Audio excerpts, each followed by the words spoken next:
ఉభయ గోదావరి జిల్లాల graduate MLC ఎన్నికలపై మాజీ ఎంపీ హర్ష కుమార్ కీలక వ్యాఖ్యలు చేశారు. కూటమి అభ్యర్థులకు ఓట్లు అడిగే అర్హత లేదన్నారు. సూపర్ 6 పథకాలు అమలు చేయకపోవడంతో జనం తిరగబడేందుకు సిద్ధంగా ఉన్నారని అన్నారు.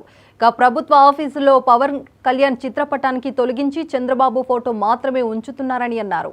పవన్ కళ్యాణ్ చిత్రపటాన్ని తొలగించడంతో జనసేన కార్యకర్తలు నిరసన వ్యక్తం చేస్తున్నారన్నారు.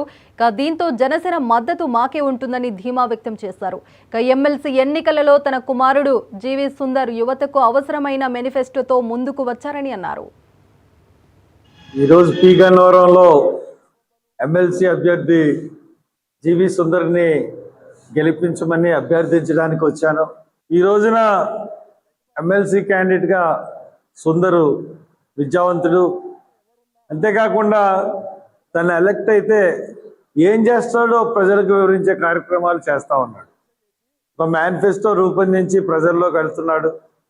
ఇతర అభ్యర్థుల్లో కాకుండా ఒక వినూత్నమైన పద్ధతిలో తను నెగ్గితే ఏమేం చేయగలడు అన్నది చాలా క్లియర్గా ప్రజలకు చెప్పి తన ఓటు అడుగుతా ఉన్నాడు.